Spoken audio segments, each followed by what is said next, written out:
It's time for Mac Break Weekly. Andy Ihnatko and Rene Ritchie will join me. We got lots to talk about.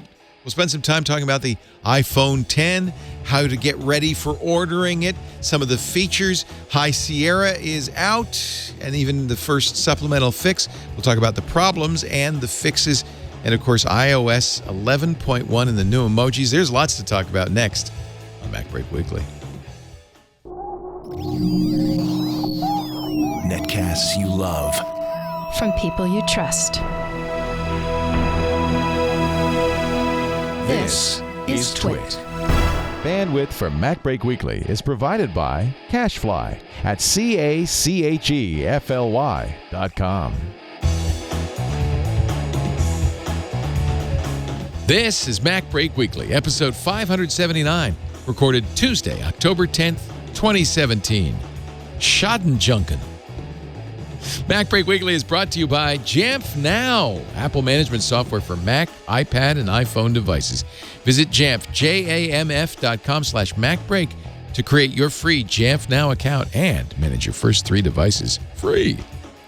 And by IT Pro TV. A good IT Pro is always learning, and IT Pro TV is the resource to keep you and your IT team's skills up to date.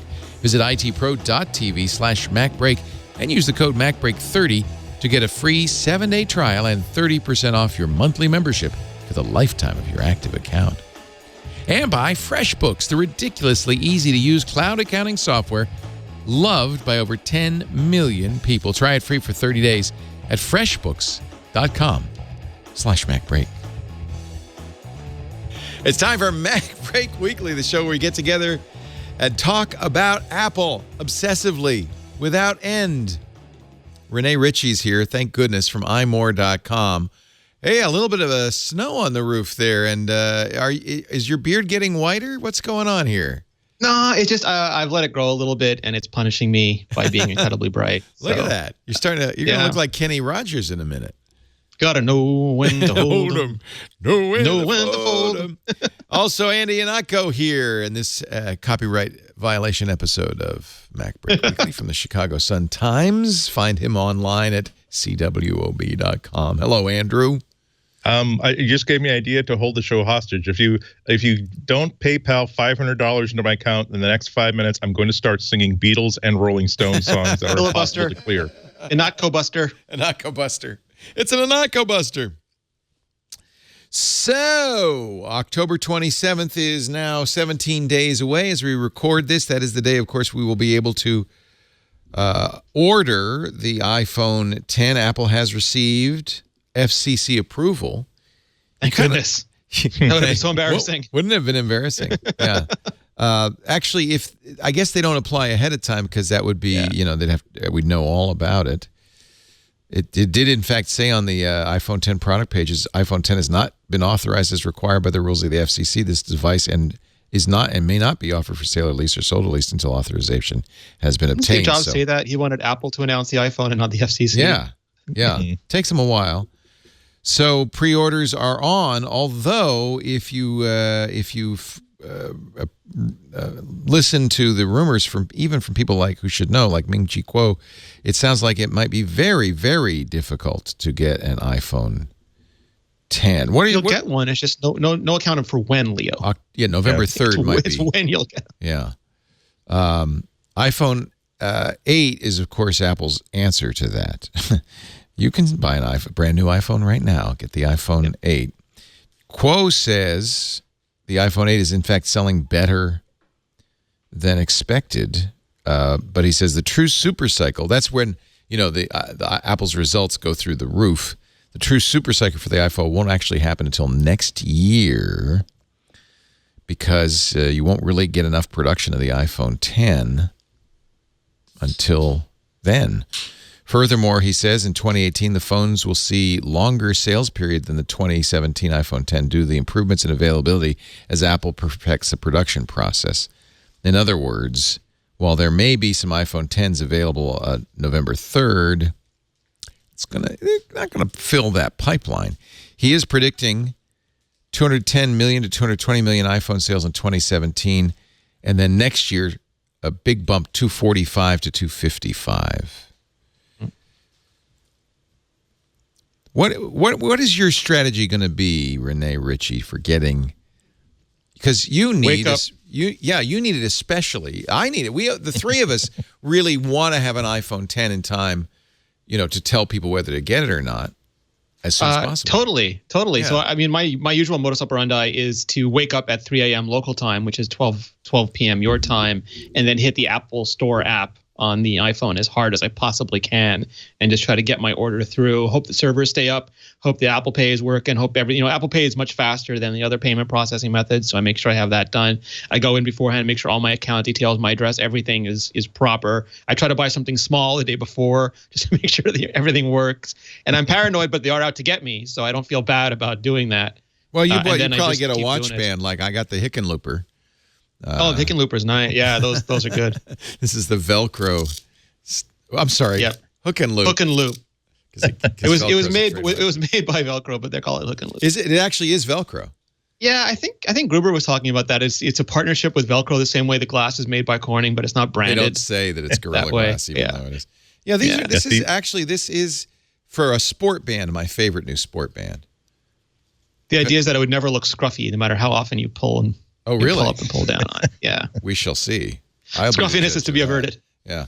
I also got to match the gray, I got a black Milanese loop. I'm wearing that today, Leo. I love it with the gray watch. Isn't that pretty? It just looks so I'm great. a little Yeah. worried though, because my silver Milanese got scratched up pretty quick. So we'll see. I think the DLC coating is just so tough. Oh, good. I hope so. Yeah.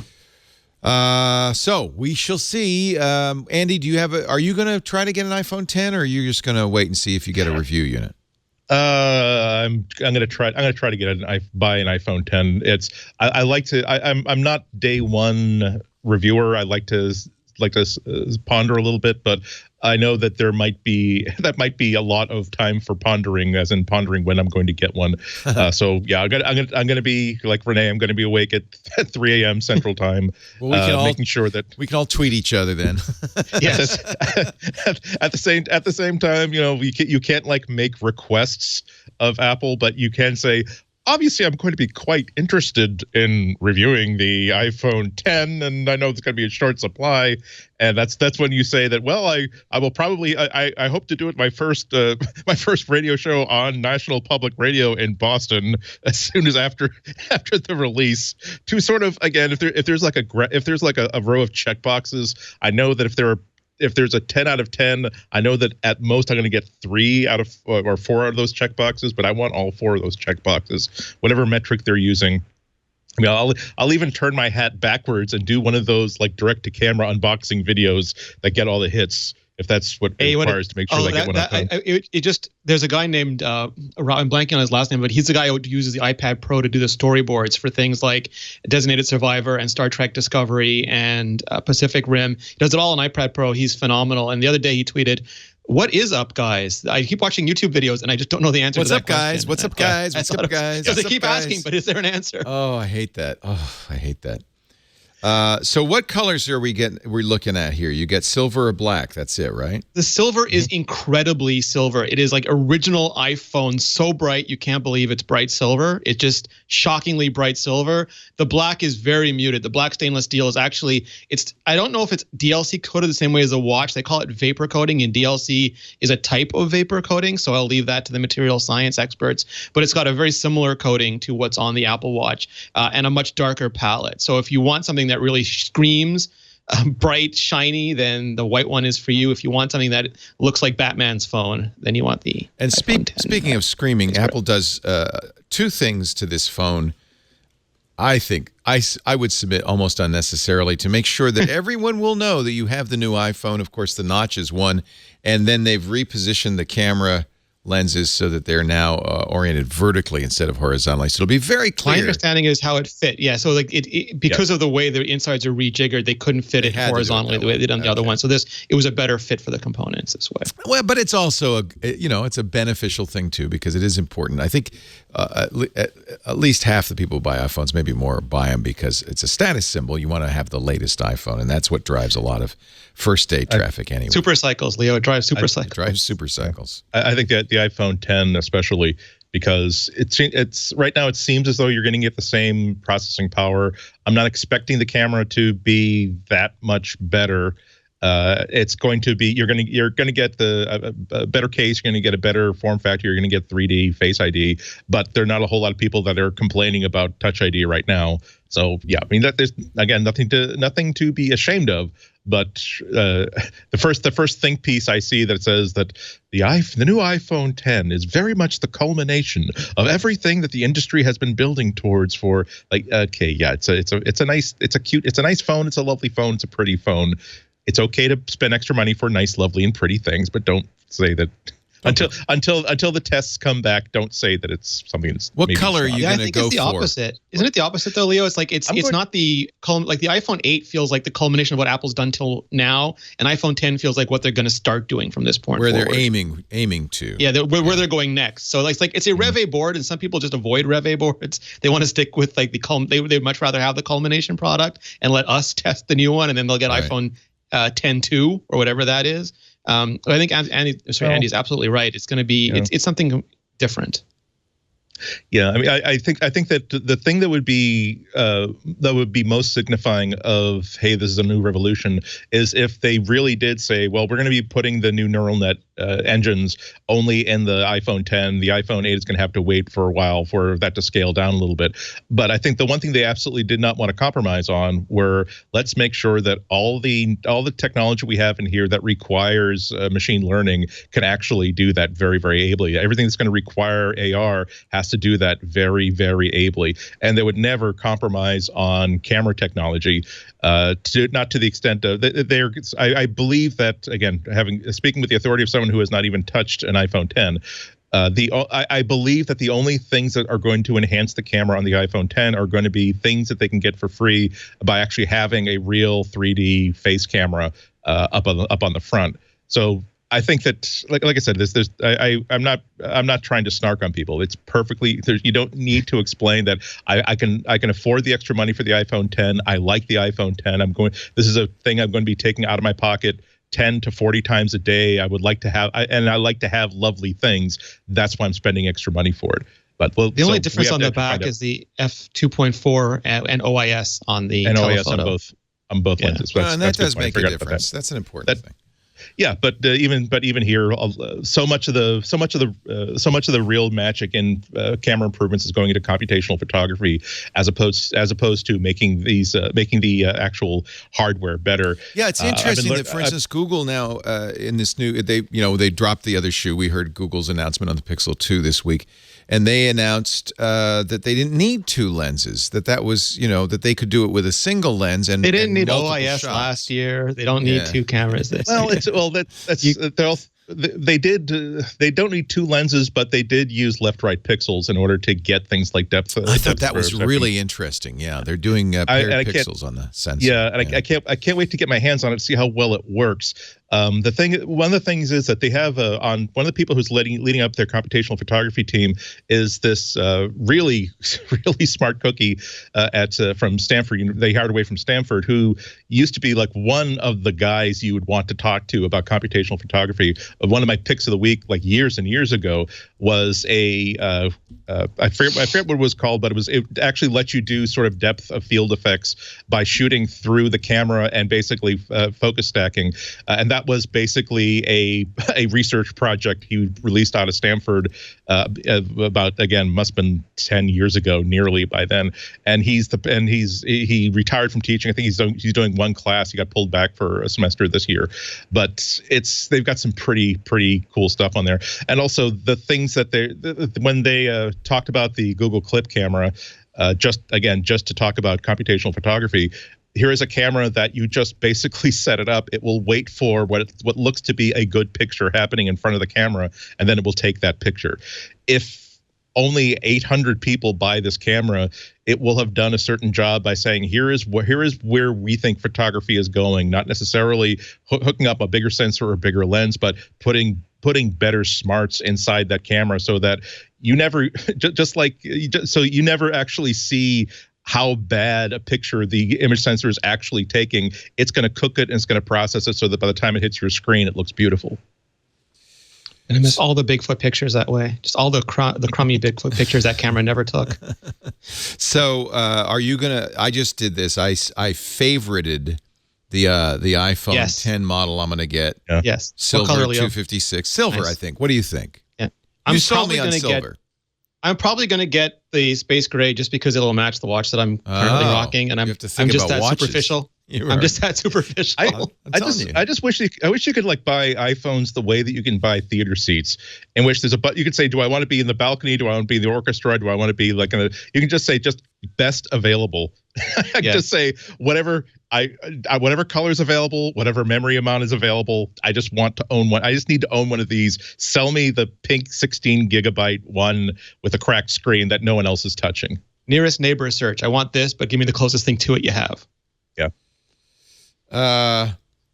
It's a safe bet. Even on phones, you can return them within 14 days. So yep. If you want to be, if you really are that concerned about Series A motherboards, just keep it in the box. A week later, if people are not getting their eyes blinded by what turns out to be an actual laser dot in the Face ID, then unbox it, take a look at it.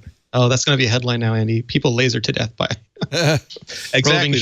That's why you should not. That's why you should not buy, and I do not pre-order an iPhone 10. I'm telling you, you'll regret it if you were sitting online there. Just don't do it, especially in the Boston. $1,150, but that's all right. It's just money, right? My Pixel wasn't. I mean, I bought a Pixel XL last week, and it was not cheap. No, and actually, I think I'll get the iPhone. Well, I'm being optimistic. If I get the iPhone 10 on November 3rd, I'll get it before I get my Pixel. Is it Pixel XL or Pixel 40? I can't tell with Roman numerals anymore. What are we supposed to say? Oh, interesting. Good point. I didn't even think of that. It's 40. I'm going to get the 40, a 40. Pixel 240. So you saw them, Renee. So yes. Is the new iPhone 10 smaller than the 8? I think it is.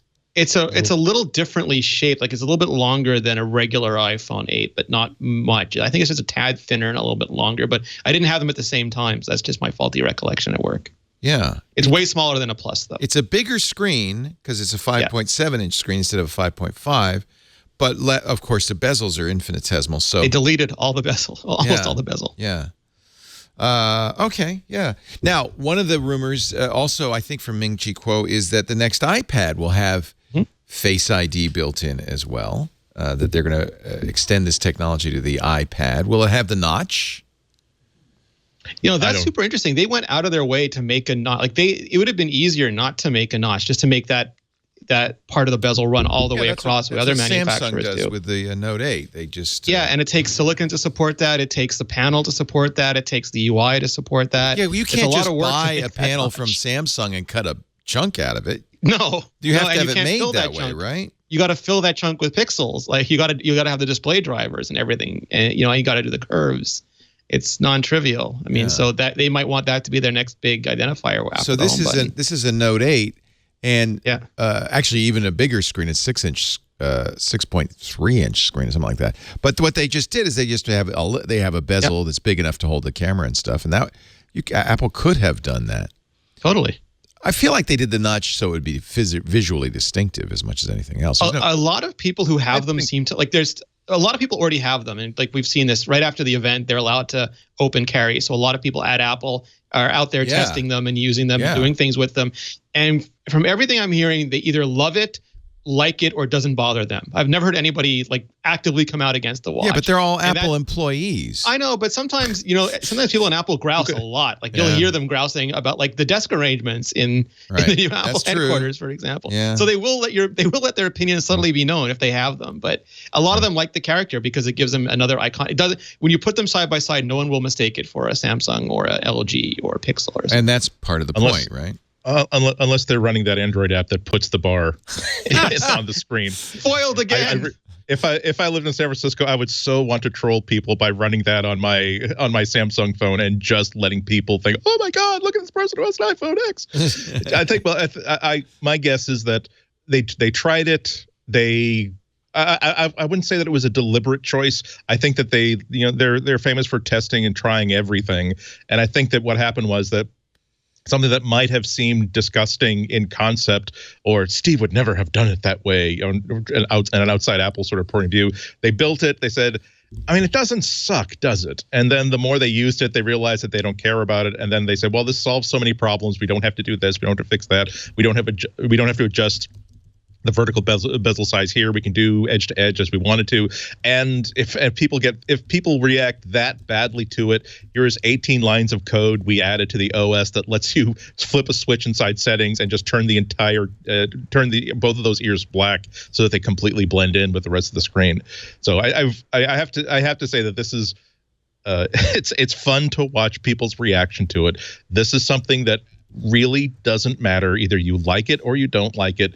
You are never wrong when you say how something makes you feel, but when you say that, oh, this is intrinsically a horrible design, Apple would never ship a phone like this. Oh wait, crap, I'm sorry, I just remembered I'm not talking about an Android device. I'm talking about an Apple device. Oh well, Apple did it correctly.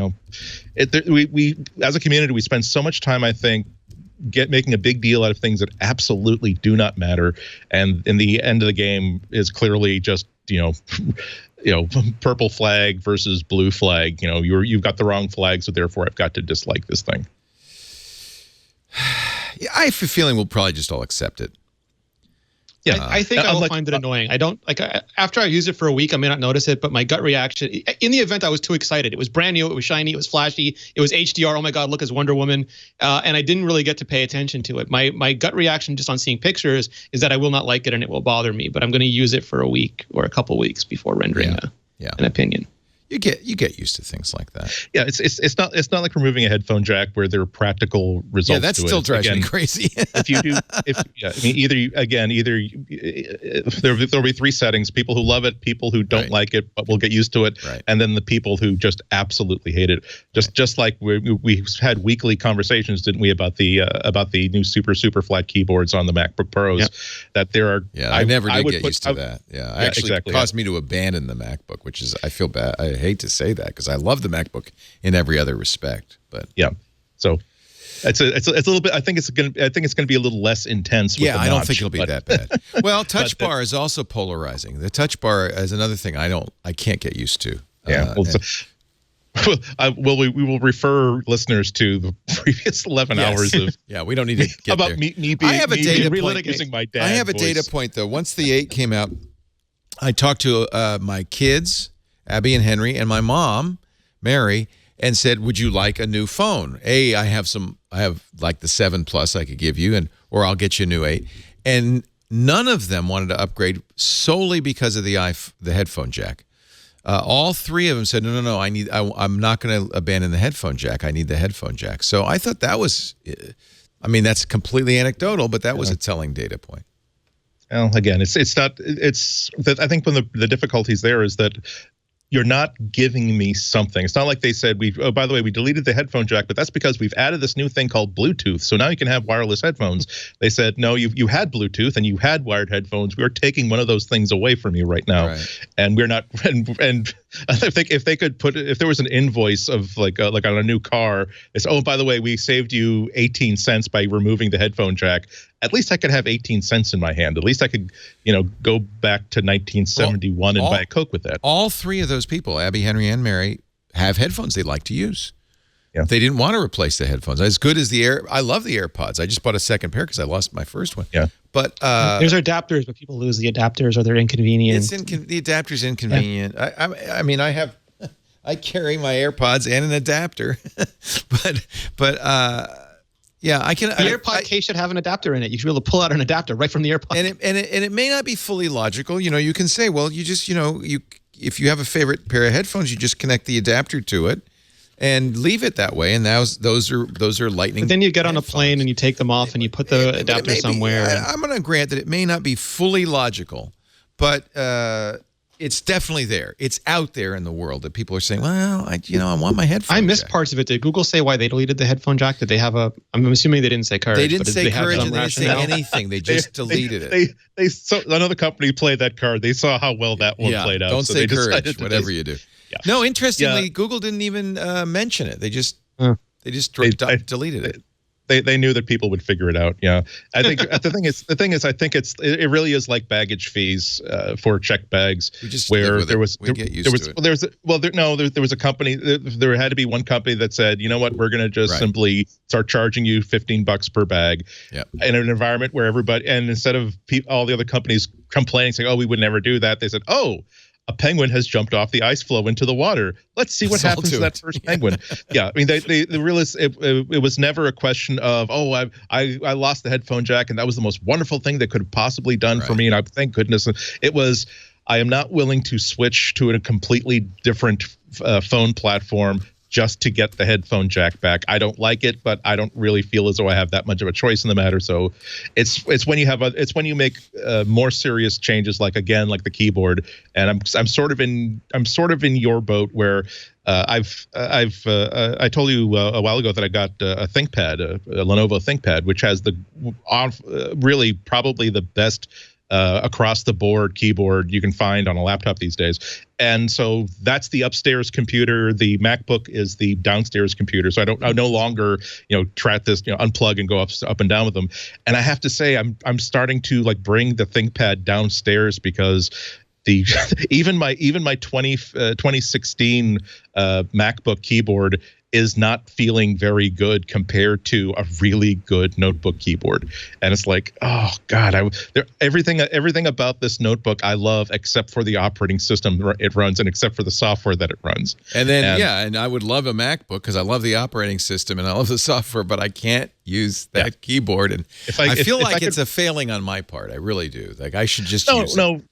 Again, it's this is something just like the phone is something. But you use it all the time, and you guys especially, you're writing all the time. I don't even write that much. Yeah, but I'm totally like I said, I'm keyboard resilient. I go from an iPad, the Apple Smart Keyboard, to a MacBook, to a MacBook Pro, and within 5 minutes, my brain is just like, oh, whatever, type.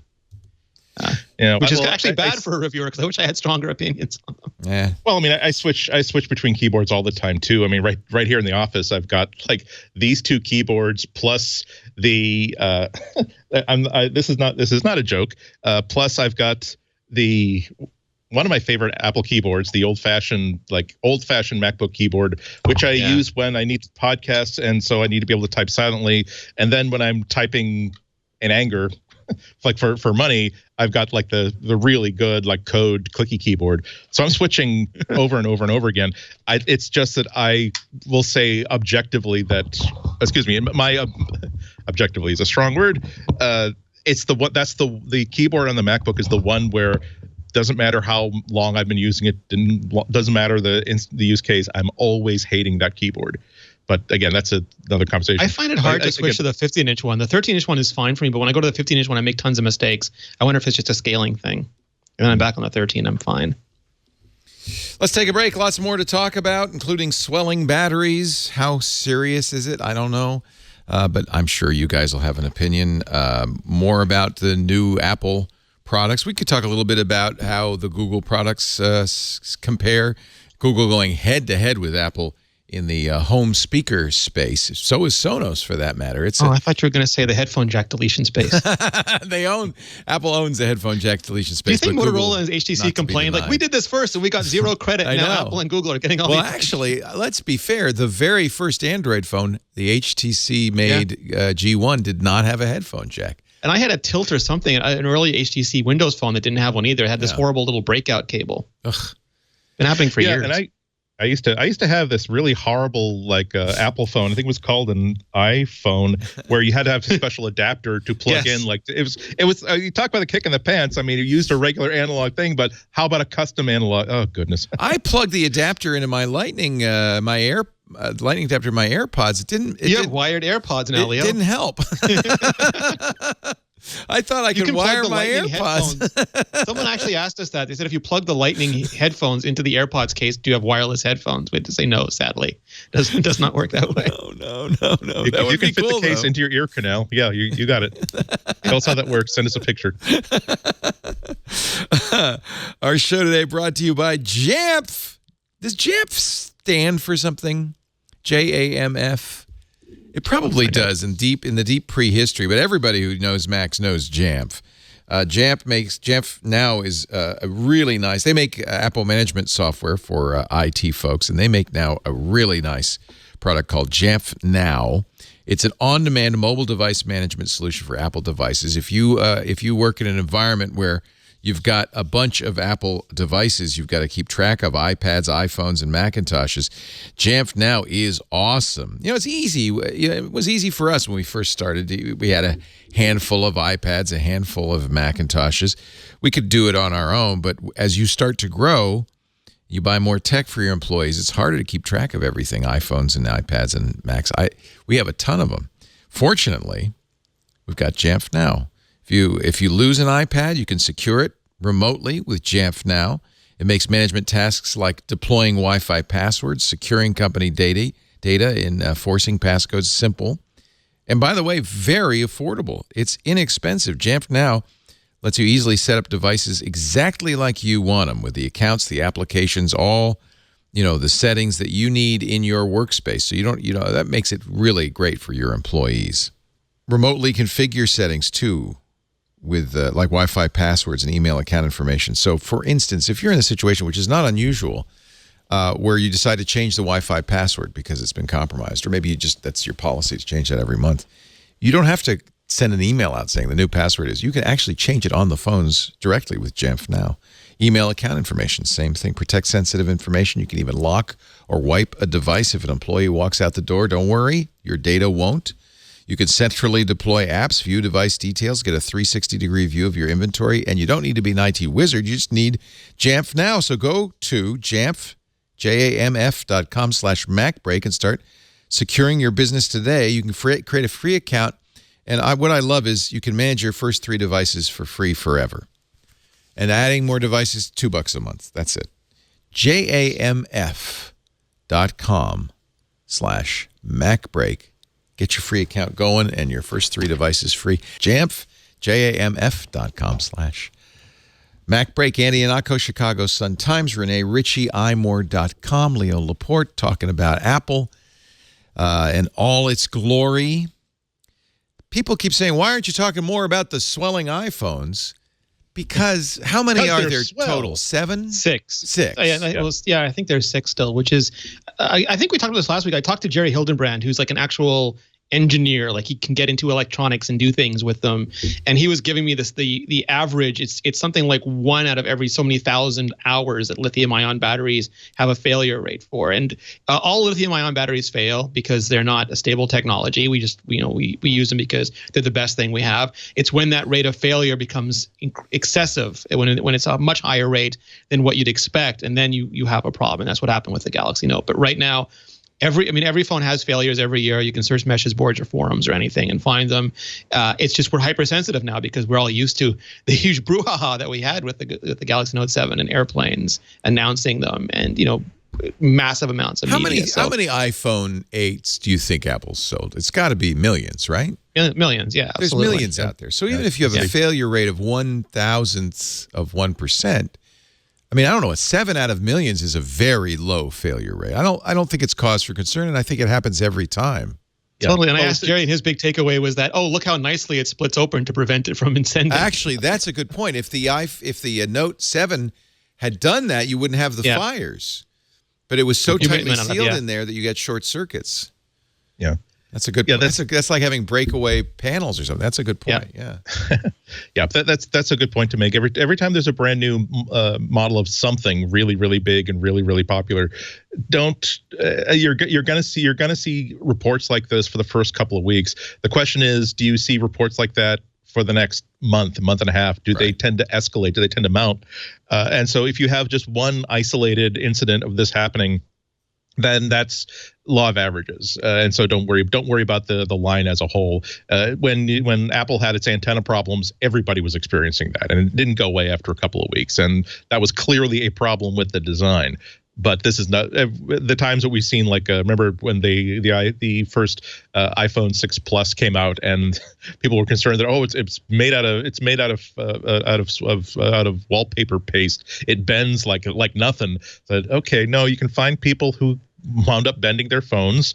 They were not. It's not. They didn't necessarily treat these things poorly, but the fact that you didn't really see this as a widespread epidemic indicates that this is just something that can happen to this phone, as opposed to a design defect. So, show me thousands of batteries that are doing this. Again, at a scale of where they're expecting to sell maybe 10 million a quarter.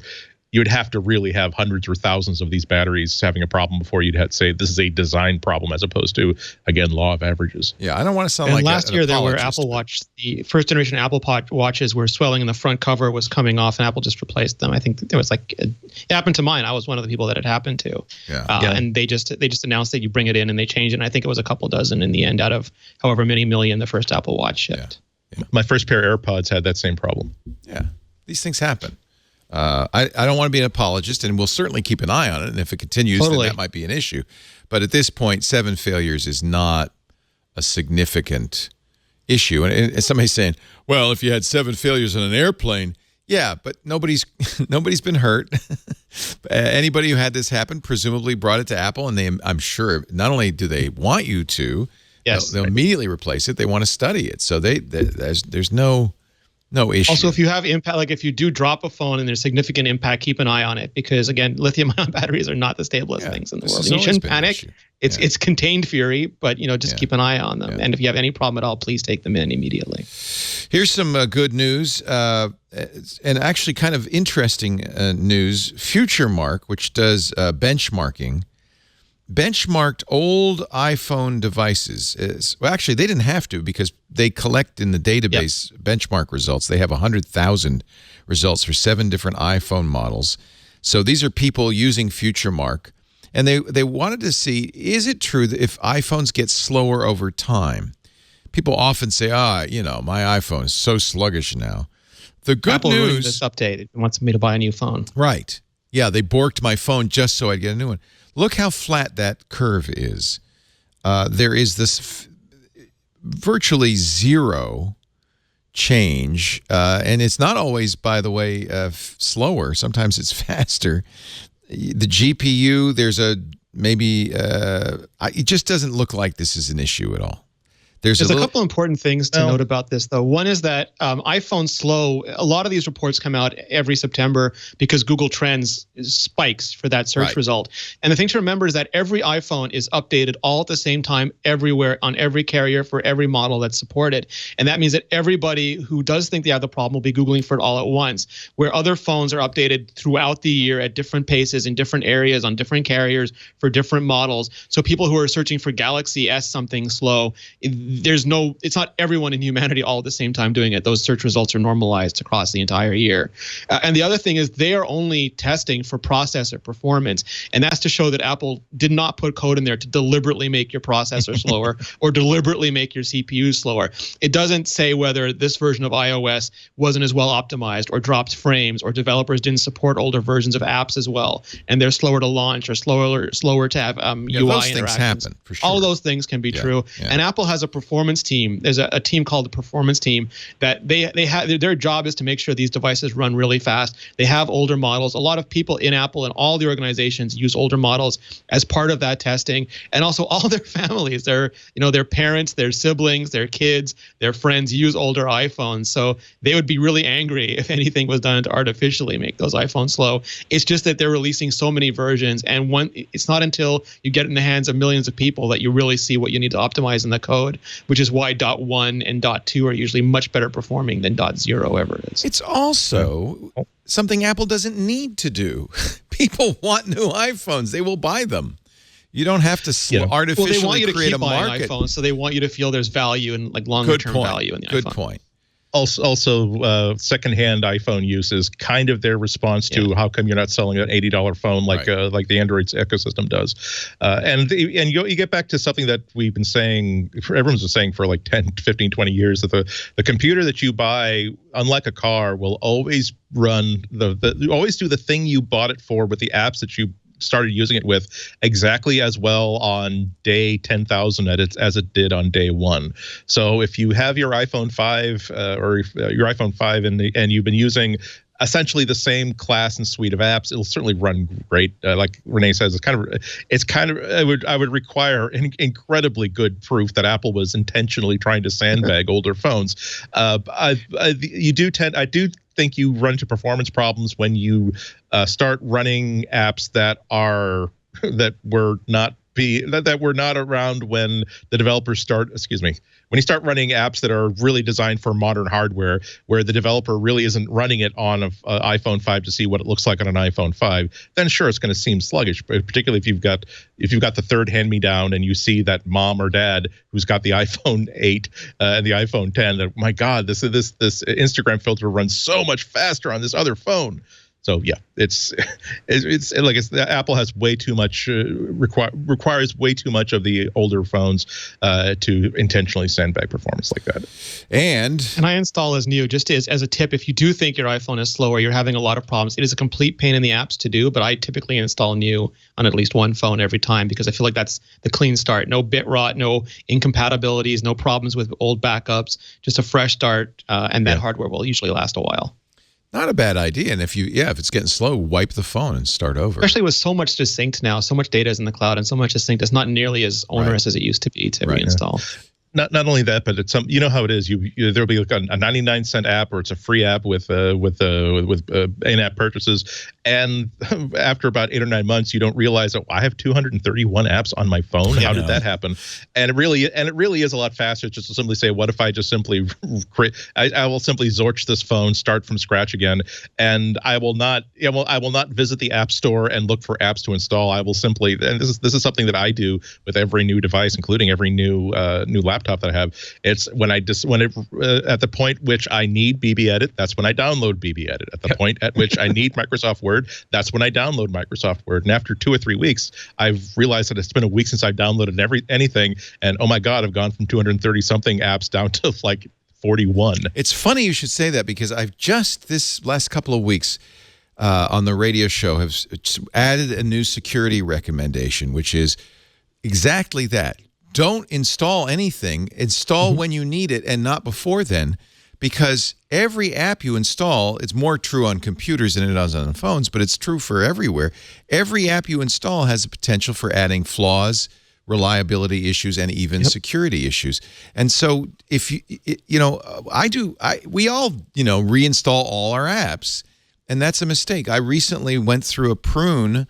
Actually, I did it on my Android device preparing for the new Pixel, and I got 60 or 70 apps I deleted that I just hadn't used. I do love, there's a new feature in the iPhone that I really like. Did they add this in iOS 11, Renee? Yes. It notices, it says, it will delete apps you don't use, basically. Yeah. It'll keep the data if you need them again, but it'll remove them if you're low on storage, it'll remove them to create space and then re-download them. And I said, turn that on, and I have some apps that have a little icon that says, well, it's not on your phone, but if you need it, we'll get it. I think that's a great idea. It's super important, too, because increasingly messaging apps are becoming platforms. And when you have old messaging apps, we saw that with Skype a couple of months ago, where all of a sudden you're getting DMs from friends telling you to click on links, and you think it's a friend and you click on it, and then you're the next person who's victimized, or you get it in WhatsApp or a Twitter DM or something. And if you're not using a messaging app, it's one less attack vector for people to exploit. So where do you turn that feature on? Is it in iPhone storage in general? Yeah, it should be in the App Store, I believe, but I'll double check. Somewhere there's a feature. In Settings App Store. Settings App Store. All right, let me check. I'll double check. This is something I just stumbled on, and I went, wow, that's a great idea. Yeah, at the very bottom, offload unused apps. Okay, so if you go to Settings, iTunes and App Store, at the very bottom, there's a switch, offload unused apps, automatically remove unused apps, but keep all documents and data. Reinstalling the app will place back your data if the app is still available in the App Store. Turn that on right away, right? That is fantastic. Anything you can do to make a smaller attack. Autoplay. Yes. The bane of my existence. Video. So that is a nice feature. But in the first place, don't install them in the first place, and you'll save yourself a lot of. Yeah. I'm just curious how many apps I have on here. Let's see. It also bears mentioning that a lot of these apps in the background are going to sap your battery a little bit. Right. So like I said, I think that a lot of the complaints are people with old phones with new operating systems is, again, it's slower, but also, oh my God, what a hit my battery is taking. Again, I do this in real life as well. Every 10 years or so, I do what I call the big edit, which is I have to go through every. I'm not even joking. I go through every single. The goal is to put eyes or hands on every single object I own, both like inside the house and in storage everywhere, and try to make the decision. I put this into storage 5 years ago because I thought I could do something with it. I now have no emotional attachment to it. I'm going to get rid of it. That's also what I tried.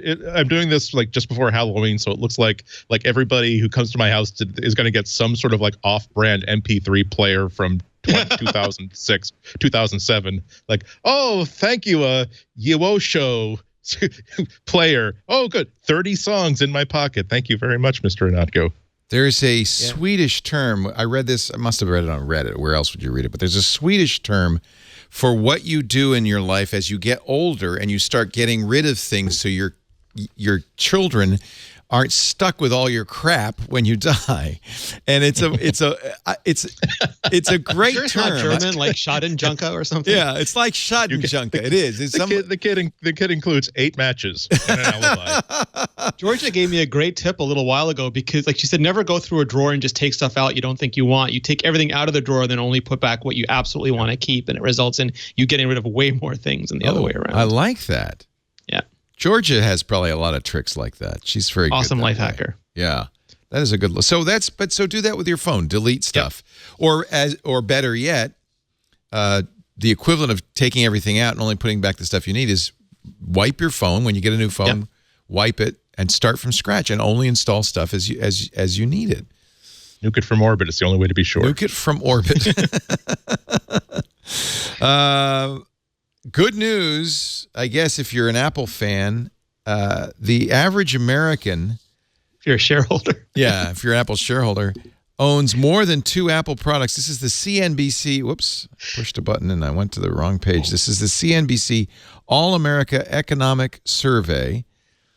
64% of Americans now own at least one Apple product. The average American household reports owning 2.6 Apple products. Of course, income has something to do with it. The wealthiest Americans own 4.7 per household. The poorest Americans 1, but even they have 1, which is just remarkable. Renee, how much are you skewing these results with all your bands and all your watches? I think just the 3 of us alone have pushed this way over any legal. Do bands count? Because if bands count, I'm in deep trouble. Leo, no, you just totally changed. I got to redo the math. Let's just say all bands count as 1 Apple product. Yeah. Okay, I'm just sitting here with 3 Apple products in my pocket. I have an iPad, iPhone, and an Apple Watch, and then there's Macs at home, and there's multiple phones, multiple iPads. Yeah. So that's I don't think you could. I can't think of what other category, what other company would you say 64% of Americans own at least one Kleenex? Sony in their heyday. Not Sony. In their heyday. I don't know. I would say if you're going to include components, Samsung has to be in there. Because they've got components inside every iPhone. Well, plus that's true. So many other electronics. All your NAND flash belongs to them. Well, we talked about this last week. Samsung makes more money off the iPhone 8 than it does off the Note 8 or the S8 because it makes some there's Samsung parts all over. Google makes so much money off iPhone search. Right. It's like everyone's making money off the iPhone. Yeah. It just shows you when you have something this phenomenally successful, it spins off money. It's got gravity. There's money's falling off of it all. It's making it rain everywhere it goes. We need that Jeff Leo with an iPhone making it rain. Apple TV at home. Have you got your new Apple TV yet, Renee? I do, yeah, and I have the LG C7P OLED HDR TV. You did a review of it, so I think we talked about that last week. Can't stop looking at it. Once Still you go, like it? Again, it's not the 4K, it's the HDR. Once you get HDR, you can't go back. Yep. It's like getting, it's like a layer of gray has been removed from your world. Yeah. Yeah, it's true. Let's see. I felt the same way when my sister moved out of the house. By the way, 64% of Americans say their time on their smartphone is mostly productive and useful. 27% say it's mostly unproductive. And young people, Midwesterners, and those with a high school education only are most likely to report wasting time on their smartphones. That's a lot of Candy Crush players. It's a lot of time. You know, I think the 64% are just not being honest with themselves. I think it's pretty obvious most of the time you spend on a smartphone is wasted. As for usage, it's dominated by phone calls, emails, and text, followed by social media. Few Americans say watching videos, playing games, and shopping are the main uses for their handheld. Surprised phone calls are still that high. I am too. I think really social media, for me anyway. And messaging. And messaging together. And I consider messaging kind of like social media, right? It's interesting. Overall, it continues to be the case, says CNBC. There were 800 respondents, by the way, and a margin error of plus and minus 3.5 percentage points. Overall, it continues to be the case the smartphone is really helping the American worker, helping the American family be efficient with their time and accomplish more than they could otherwise. And I think people recognize and appreciate that. Well, yeah, they don't understand that we can waste time with anything, Leo. We don't need a smartphone to waste time. True. I used to waste time with mud and cardboard. Right. I thought that was, but yeah, that's pretty encouraging news for Apple. It just shows over and over, I mean, what a dominant brand Apple is. It has become. I think, it also shows how faithful Apple users are. That I think that I think that, like, for instance, with Android, with Windows, there are people who use these things and they may even like these things, but they don't feel any sort of emotional attachment to any one logo. They might have a Lenovo notebook, but then a Dell desktop, and then another device, and then a smart device made by somebody else. If you had a good start with an iPhone, you are probably going to think favorably about a MacBook, and then when Apple comes up with their own TV box, you're going to see you don't have to be a fanboy to think, well, maybe the first thing I'm going to look at is this Apple one because I like Apple products, they've done right by me, and they'll work well with what I have. So let's take a little break. Lots more to talk about. Andy Ihnatko, Chicago Sun-Times, Renee Ritchie, imore.com. Our show today brought to you by, I love it. It's like a lottery. It's a mystery. Oh, all right. Just look at the screen. I could have said IT Pro TV. IT Pro TV is one of Twit's great success stories.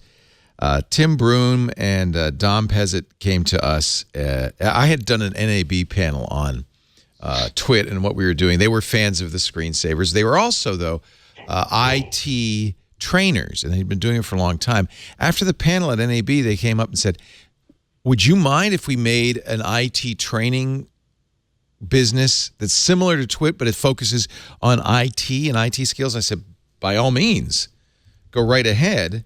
And IT Pro TV was born, and I have to say, at this point, it's completely eclipsed Twit. They now have 5 studios, 120. Twit does about, 30 hours of content a week. They do 125 hours every week. They have 2,000 hours. That's got to be out of date. They've got even more now, more than 2,000 hours of online, on-demand training in every possible IT field, including a lot of Mac stuff, Mac Management Basics, Apple Certified Support Professional, ITIL, Amazon, of course, Microsoft. Thing is, you can watch these anywhere. You can watch them. They have a great Apple TV app, or Chromecast, or Roku, or Fire TV. Of course, you can watch on your PC. They've got IT Pro TV apps on iOS and Android. So you can watch it anywhere. In fact, I know people who have it on their big screen TV at home, and then they get in the car and they keep listening on their phone, and they get to work, and they will stream it on their computer. It's a great way either to get that first job in IT, to get those certs that make it possible, but also it's a great way to keep your skills up. And this is where IT Pro TV's team solution is so great. Group pricing. You'll get a supervisor portal, which allows you to keep an eye on how your team is learning, schedule, view logins, viewing time, video downloads, course completion tracking. You can create custom groups and training assignments, see individual and group analytics. It's a great way to kind of keep your team up to date and very affordable. So for individuals, but also for teams, IT Pro TV. Go to itpro.tv/MacBreak and find out how IT Pro TV can help you or your team get the best IT training out there. Engaging, it's fun. It's easy. It's the easiest possible way to learn. And I meet people now all the time who got into IT thanks to IT Pro TV. It's kind of a natural segue, frankly, from what we do here. You want to get a free 7-day trial? You could sign up for an individual monthly membership and use the offer code MacBreak30, MacBreak30. If you decide to stick around, you'll receive 30% off your subscription for the lifetime of your active subscription. 30% off forever. And if you're interested in the team solution, go to itpro.tv/MacBreak and sign up for a free demo of their supervisor portal. Or tell, if you're in a group and you tell your boss and your boss wants to sign up for it, but please have your boss use that URL because that's a big deal for us. If you go to itpro.tv/MacBreak, it really helps the show and it helps convince that Tim and Don should keep buying advertisement on our show. itpro.tv/MacBreak. I feel kind of responsible for them. They've really done a great job there in Gainesville, Florida. We went there for the opening of their new studio. Boy, is it beautiful. It is gorgeous. We thank them for their support. itpro.tv/MacBreak. Apple will not give up its ambitions for creating great TV content. They haven't done it yet, but they did, hire 2 Sony executives, and now they've done a deal with Steven Spielberg. Okay, they're going to. Have you heard of him? Yeah, I've heard of him. Did you see the documentary on Spielberg? I did not. Oh, on HBO. It's must see. Fantastic. Hey, awesome. And you may or may not remember he did a sci-fi series in the mid-'80s called Amazing Stories. Didn't last that long, but did win 5 Emmy Awards. Apple's has bought the rights. They're going to create 10 new episodes with NBC Universal and Spielberg's Amblin Entertainment. $5 million an episode. So that's a big $50 million commitment here. Spielberg will be executive producer, according to the Wall Street Journal. This is the first series they've taken on since they hired those 2, Zach Van Amberg and Jamie Ehrlich from Sony. Those 2 produced shows like Breaking Bad, The Crown, Better Call Saul, and so they have some pretty good chops. So, Planet of the Apps. We talked about this, Eddie. I'm sorry, Lee. I remember we talked about this years ago. And Alex Are you thinking me as Eddie Q? Come on, don't say that. I was going to say an Eddie Q thing, and then I transitioned, and only half my brain transitioned. But we were talking about this for years on MacBreak, especially Alex, about Apple getting into their own content. Well, but then they did Planet of the Apps and Carpool Karaoke, and we thought, oh, geez. But this will be the first show that is, I think, a little closer to the mark. Yeah. Yeah. Also, it leverages what's so important about this kind of television. Where Amazing Stories, I think it lasted 2 seasons, wasn't it? Yeah, only 2. 2 or 3. And each one was like a little movie. It wasn't like all these reboots of the Twilight Zone where it's like minimal sets. Let's move the entire production to wherever Canada outsources its movie and video production out to Northwest Territories, to save sir. money. Exactly. What works great is these series that don't have to return ratings on an episode by episode basis, where the idea is investing in a collection of episodes that people are going to be coming back to time and time and time again. I mean, for heaven's sakes, we saw CBS do the entire new series of a Star Trek directly to streaming, because they think because they need something to get the average age of the CBS viewer on streaming a little bit down. It's all like Bob Newhart show and CSI, but also because this way they can actually shoot the entire series. They know that they're going to have a new thing that they can then sell in perpetuity without having to respond to how come it got beaten by the Big Bang Theory repeats 3 weeks in. So this is, I would much rather see them do something like this, which has the possibility, if it's like anything like its originator, to be interesting and unique and deeply, deeply, wonderfully weird, than something a knockoff of The Apprentice. A knockoff of Shark Tank, and then an expanded version of a really funny 6-minute video thing on a 12:30 a.m. talk show, as good as it is. I do think that it all started with HBO really creating that kind of super high quality television. And the reason I've talked to creators who've gone to HBO, the reason people went to HBO is because they got freedom. They got money, they got budget, but more importantly for them, they're creatives, they got the freedom. Apple needs to do the same thing. It needs to show creatives that this is a good place to bring your projects that will not just give you money, but that you will have creative freedom. You'll be able to make something high quality. You'll get an audience. Although I think audience is almost secondary. When you go to, HBO, you're guaranteed smaller. No, it's audiences than subscription. networks. It's not. Yeah, it's not the audience. It's getting, maintaining, and increasing subscription bases. Well, for And that Apple's usually point of takes view, but I'm events. saying from the creator's point of view, people like Dana Brunetti, who was this close to going with a major standard network provider, but got a call from Netflix the night before they signed the deal and decided to sell House of Cards to Netflix. Partly it was $100 million, but what Dana Brunetti said was, he's the producer for Trigger Street that produced House of Cards. It was the thing that he liked, weirdly enough, and that Kevin Spacey liked, was that they would do a whole series at once so people could binge it. They thought that was important. And they really liked that compared to what HBO or whoever else they were talking to would have done. It's that kind of thing that Apple can offer them. Creatives are so I think getting Spielberg is a very important start. Now, Spielberg being executive producer may merely mean they write him a check every week.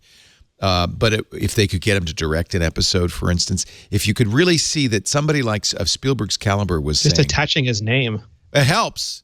And getting the word out. This is a good place to do content.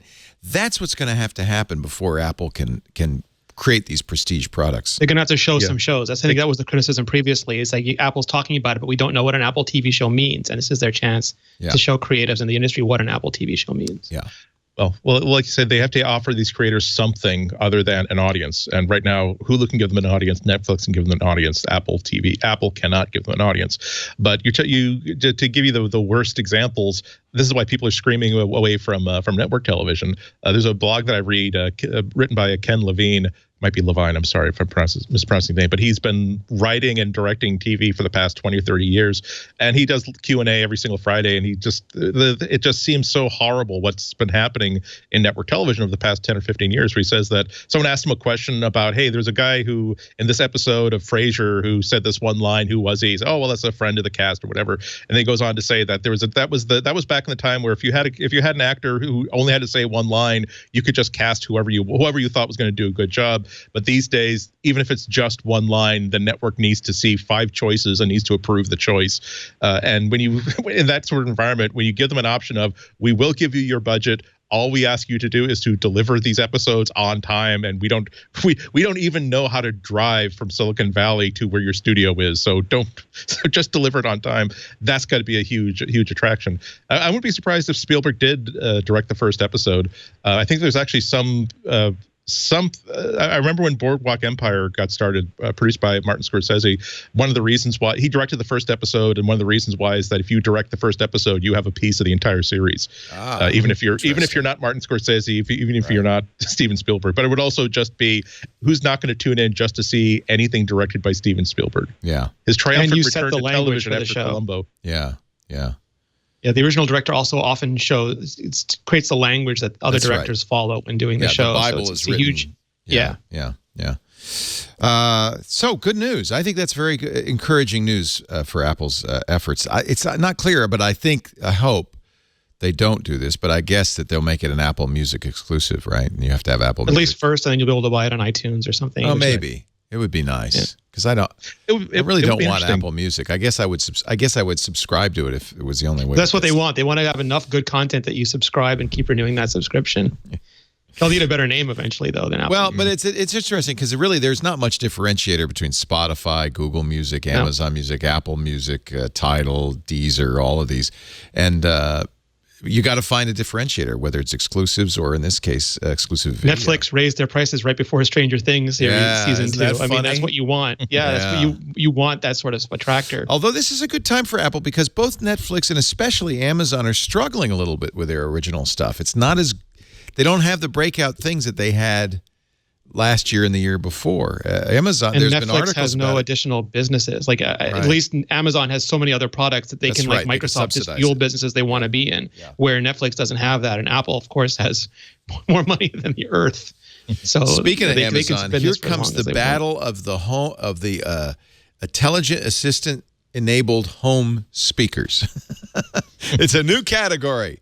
Apple, of course, is going to come out with its HomePod in December. Google this week announced that they're going to do a Google Home. Well, two of them. One, the Google Home Mini that looks like a pink donut to compete with the Amazon Dot, and then Google Home Max, which looks like it's directly aimed at Sonos Apple's speaker. HomePod. It looks like a Sonos speaker, Yeah. but they made a big point about how it will auto-tune the sound depending on where it is in the room. That's, of course, something Apple says the HomePod will do. Sonos does it, but with a little more intervention on your part. You have to, select it and do all that. So And Sonos is going to have every assistant on it, so they can just talk to themselves and finally leave you alone. I immediately turned on that. Sonos also had an announcement on October 4th, and I immediately turned on Echo integration with Sonos. It works great. I mean, it was all that was missing on Sonos is the ability to talk to it. It's hard to overestimate how important that is. Yeah, and like I said, it didn't seem like when Apple introduced the HomePod, it didn't seem like that. It didn't. I couldn't go along with the idea that this was a really bad sign for Sonos. All they have to do is sign a deal, and suddenly they have a home assistant. It's not a problem. Well, Again, there may have been technical issues because they'd been talking about this Amazon integration up, this Echo integration up for more than a year.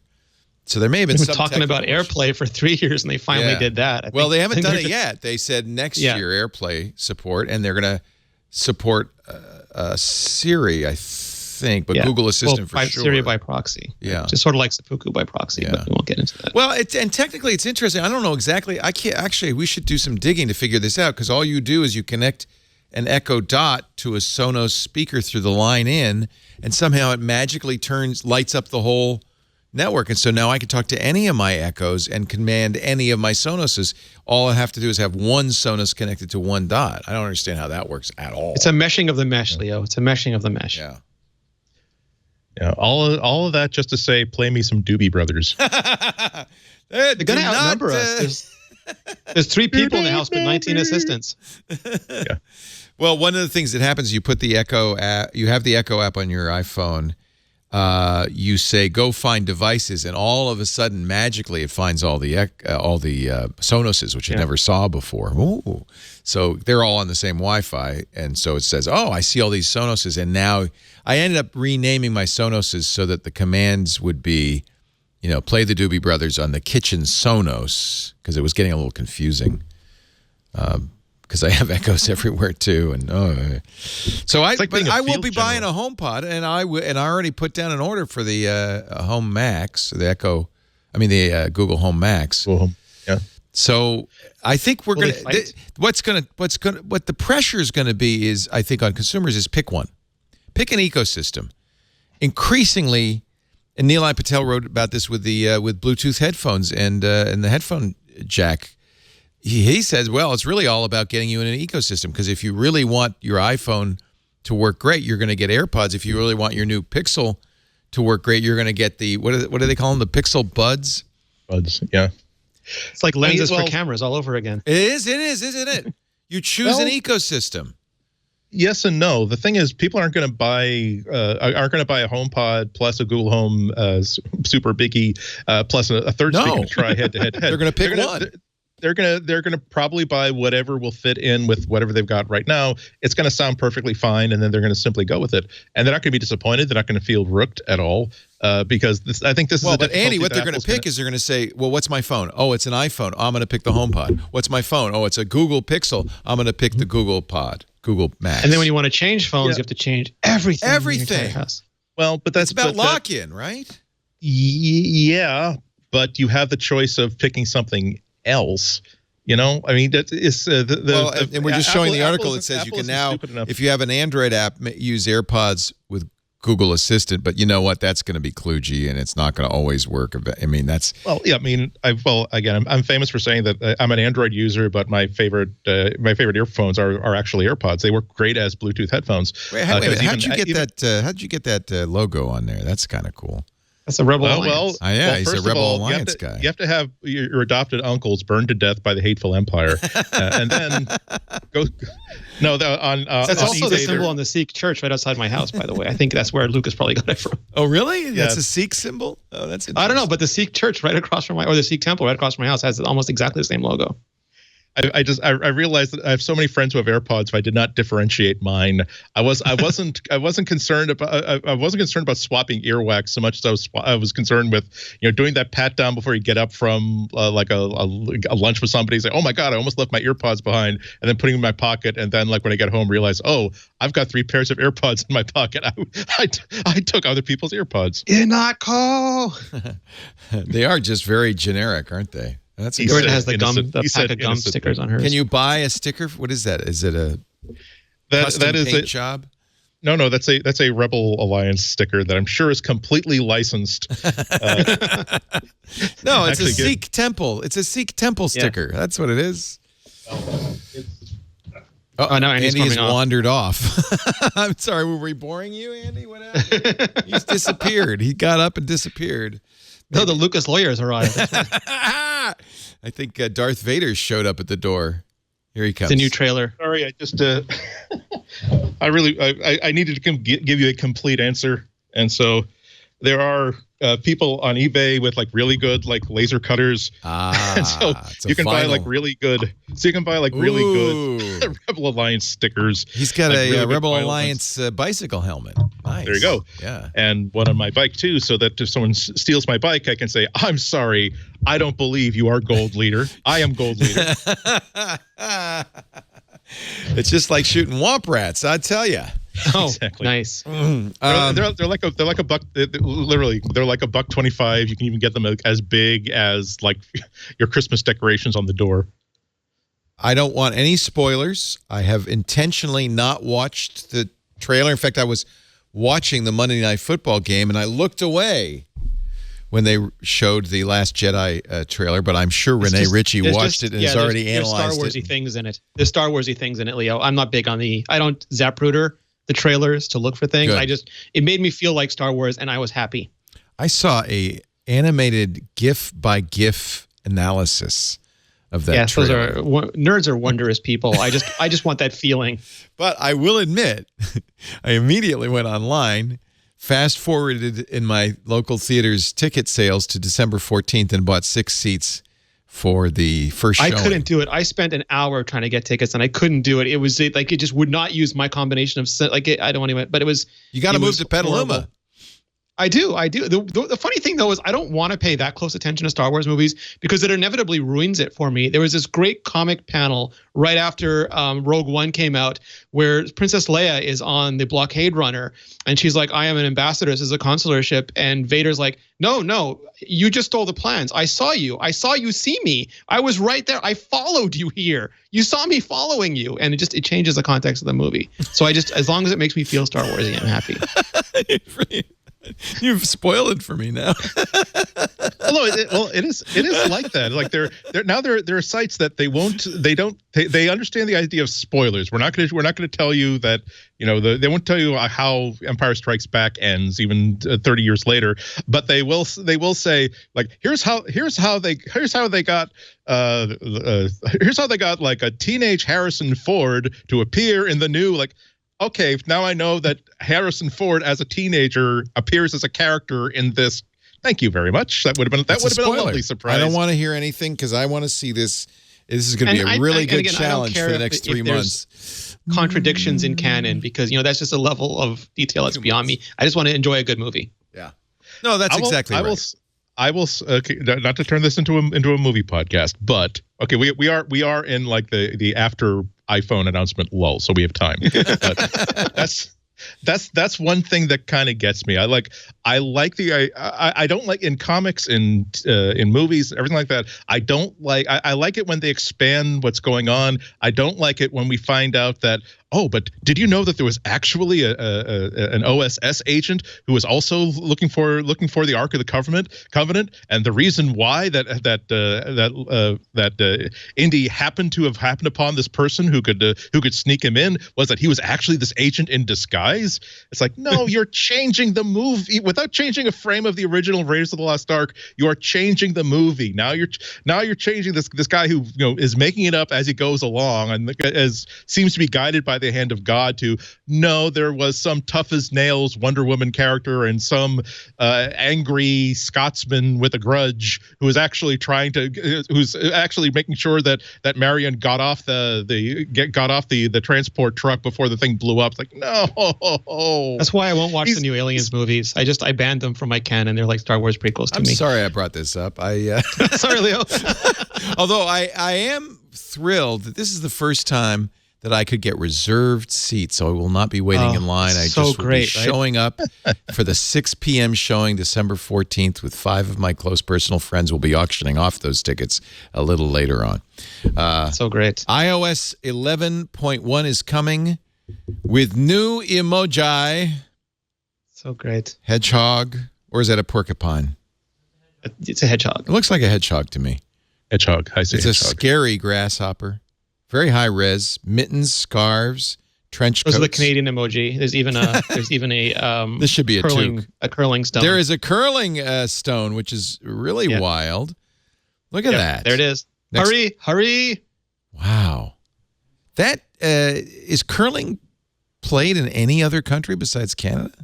The Scandinavians play. Because I thought the emojis had to be kind of universal.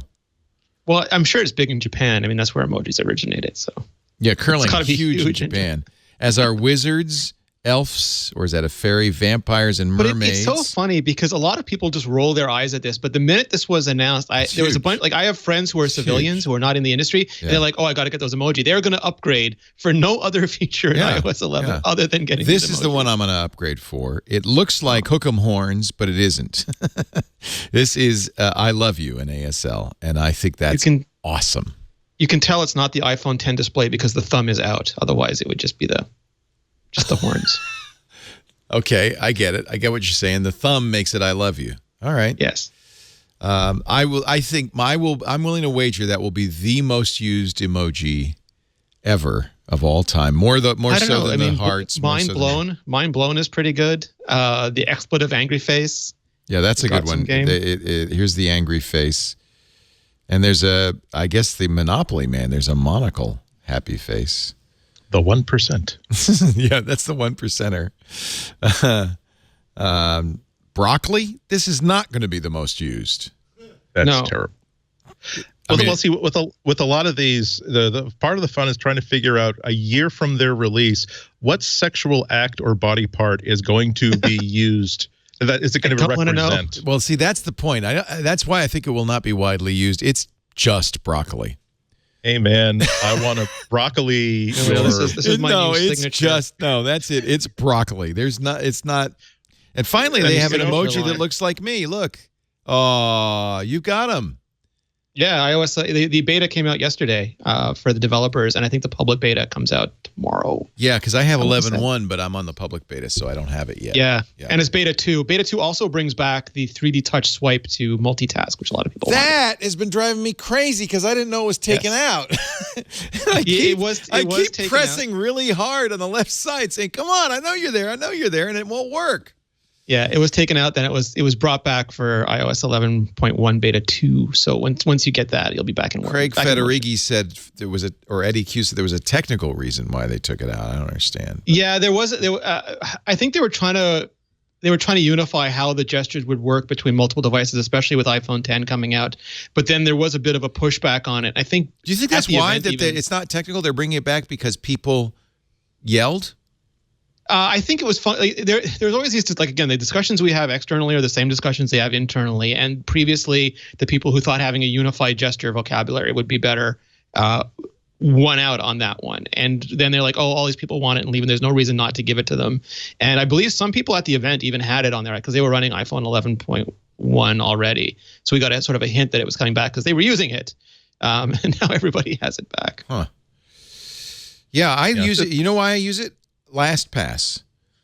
Because that's the one time I really often am switching back and forth between apps. I need a password, I switch to LastPass, and that makes it really easy to. And you can go literal back. Like if you just go all the way across, it goes right back to the previous app. It doesn't give you the multitask selector. Exactly. So it's really an easy way to do it. I mean, you could still double press the home button to get the same thing. But I really liked that swipe. Once I learned it, it took me a while to learn it.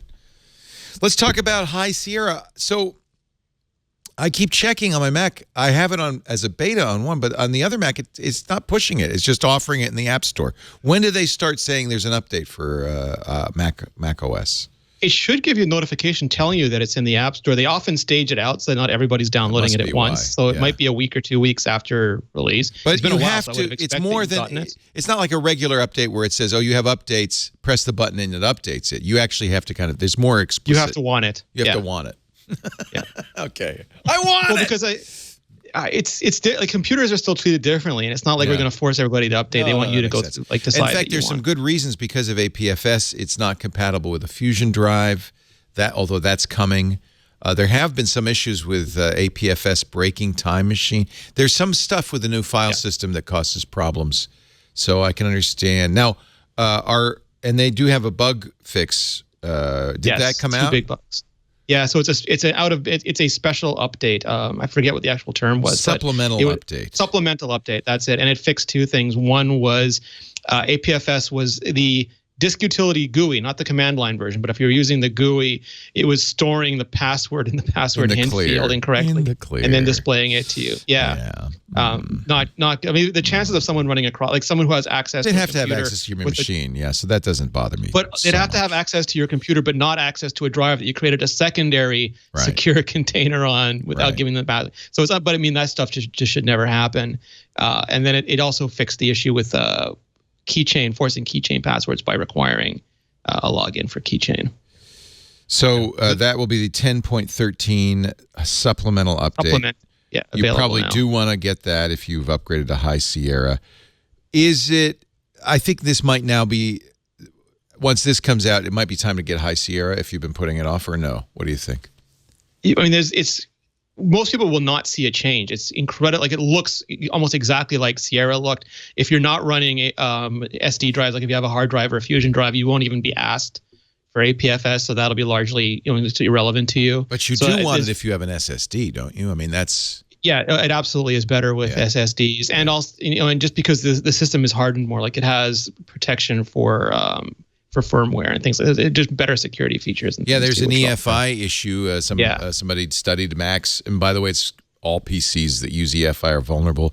EFI often, if the update fails, doesn't warn you that it's failed and never tries again. So they found that many Macs were running older, insecure, out-of-date versions of the EFI firmware. But there is a firmware checker in the High Sierra that will say, "Oh, you're out of date. Let's update." That's I suspect related, but maybe not. They're good reasons, but the biggest reason is the new file system.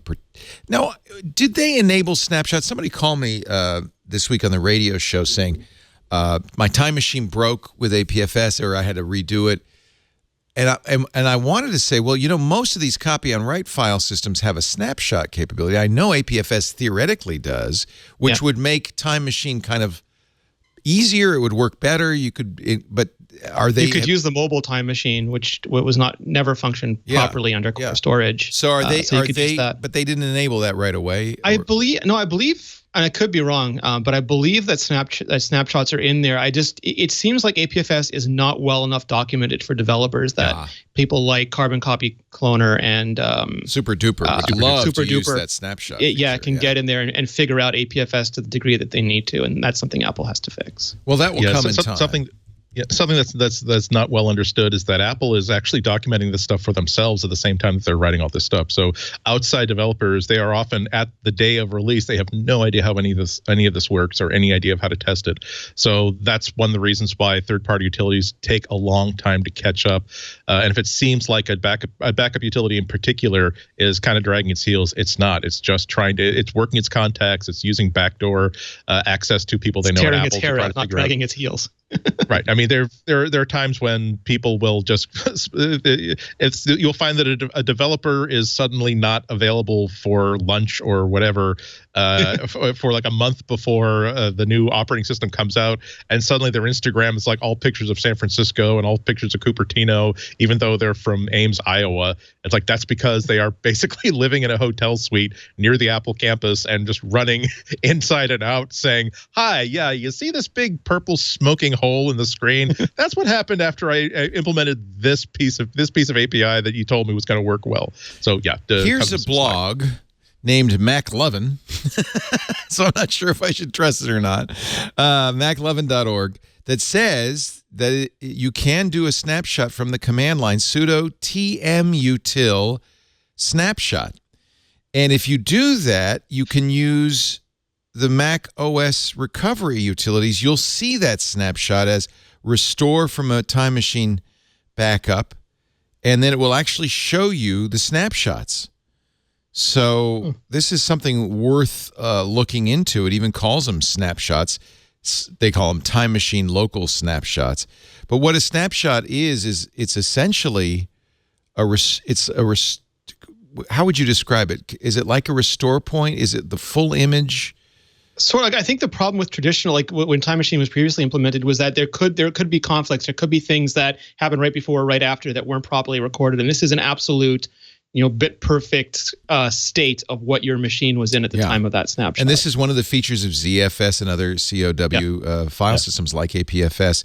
So it says, are you sure you want to restore the disk depth to its snapshot state from 2 days ago? You say yes, and it takes, he says, at MacLovin, says it takes only a few seconds, and you reboot, and then you're done. So this is going to be very interesting. But as you say, it's not well documented. I mean, here I am relying. It's also, I mean, it's hard for people to understand because we're used to traditional file systems. For example, just clone. Clone sounds great because it takes literally no time to make a copy of a file. But then if you're in your old mentality and you're like, I need to open up some space on my drive, right, I'm going to delete these 3 files. Why didn't I get any space back? Well, it's because those were clones of the original file that's still there, and you got to go and track down every version of that and delete that. And it has many, many good points, but you have to fundamentally change the way you think about file systems to really get them. Yeah. Also, it's the difference between like with Time Machine faking these features that were built into ZFS and now APFS having those features actually built in. So there's a hack that works that's transparent to the user, but will break under a lot of circumstances and kind of circumvents all the reasons why this feature is a good idea to begin with. And then there's actually doing it properly, and the new file system actually does it properly. So if people aren't terribly excited about the new operating system, it's because most of the features are under the hood, as opposed to things that make daily life easier and more productive. We talked last week about the LTE issue with the new Series 3 Apple Watch. Lo and behold, shortly after our conversation, Apple fixed it. Right? Yep. Yeah, well, the update, they pushed out WatchOS 4.0.1, I think was the official name. That's right. Yep. Yeah. And it fixed that, they claim, the cellular bug. The captive portal. Yeah. I actually never got bit by the bug, so I don't know where to go to see if it's fixed. But I hope somebody did. This was the issue of you would go somewhere with a open Wi-Fi access point. The watch would think it had joined it, but it hadn't. So it would turn off the LTE connectivity, and then you would therefore have zero connectivity. If your phone had connected to it and it was a known network, it would try to connect to it, but because it had no WebKit implementation, it couldn't give you the agreed to terms of service or click OK or whatever password intercept. Right. So you would just be stuck there forever. So Apple said it was aware of the issue just before the Series 3 launched, which is funny because they didn't tell us, but it was discovered pretty quickly, and they fixed it right away. So that's encouraging. We had some fears. Greg Farrow on Twit last week said, I think it's going to be harder to fix than you think. I guess not. I guess not. Good news. Apple has patented self-adjusting Apple Watch bands, just in case you care. Do they have tiny motors? They have a little motor in it. Dynamic fit adjustment for wearable electronic devices. Users could electronically adjust the tightness or looseness of their watch bands in response to biometric data from the watch. You know why this might be a good thing is because I like to wear my watch a little loose, But for better results with the heart rate monitor, you want to wear it fairly tight, right? You want it loose in the morning and then tighter tight in the night. evening. Yeah, right. By the way, I love the new heart rate stuff. I actually put the I turned on the heart rate complication just so I could see it. Resting rate, nice, 64 beats per minute. That's pretty good. Walking average, 88. Currently, I am a calm, cool, and collected 73 beats per minute, although I was 70. And no anomalies? No anomalies, Leo? Oh, that's the thing I'm waiting for. It will warn me if I haven't moved, but my heart rate goes up. Yeah. I'm waiting for that. That should be exciting. I think that's what this patent is about. I think it's more about health than just comfort on the band. Yes. They're probably going to be a bunch of sensors in the offing that can do an okay reading if depending on how the band is set, but can also say if I'm not getting a good enough reading, I will alert. I will basically if the user asks for a blood pressure reading or asks for a blood sugar reading, I will the user will know that there will be a little cam's just going to simply it's like a Nautilus cam is just going to simply turn a quarter turn just to snug up the band and make sure those sensors are in really good contact so we can get a good reading. We've seen all the controversies about how certain fitness bands are good at heart rate monitoring and some are really off by 10% plus or minus. You don't know which one. If Apple really wants to be a health device as opposed to a fitness device, they're really going to have to nail that accuracy. It's like the Spider-Man suit where the whole thing just zips up on you. A couple of anniversaries. Siri is 6 years old. It was announced alongside the iPhone S, October 4th, 2011. Sadly, that was also the 6th anniversary of the death of Stephen Jobs. I can't believe it's been 6 years. Yep. And this is the link I guess Carsten put in there, which I'm glad he did, from October 30th, 2011. Mona Simpson, Steve Jobs' sister, wrote that was, I think, the single best kind of summary of this. It was just beautifully written. Remarkable. Very, very moving. Highly recommend it. Yeah. And generous. I mean, they have every right to be private, but recognizing that a lot of people were going to be deeply affected by this. It was very, very generous of her to write something like that and make it public. Yeah, no kidding. Even down to his final words. Beautiful, beautiful piece. So it's appropriate for us to commemorate those two anniversaries. Tim Cook, does he speak French? Talking with the president of France, the young, just turned 40. I'd love to hear his accent in Emmanuel French. Macron. Hey, Zuckerberg speaks Chinese. At least Tim could speak French. Yeah, I think he was using those Google Buds to do like instant translation. Those were pretty amazing. Wait for the translation. Answer the question. I cannot wait to use those the next time I'm at the UN. No, actually, I'm going to Japan, as I mentioned, and Korea in the spring, and I will definitely have those. They'll Google be your Buds battlefish.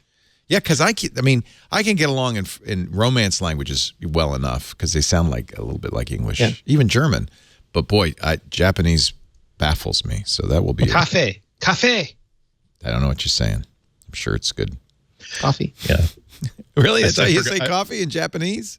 No, in all the romantic. In every other language, right. But that's a perfect example. I could get coffee in almost any country. Even China, isn't it? Yum cafe. I think so. I studied Chinese, so I can even fake Chinese, but Japanese. Well, that's part of the smartphone revolution. Like to get around, I used to like never really trust myself using taxis in like non-English countries. That's a good point. But now it's in Japan and China, all I needed to know was "take me here, please." Yeah. and then simply show here is the name of the place in the actual local language, and here's the map. Yeah. Now you might actually be able to do it.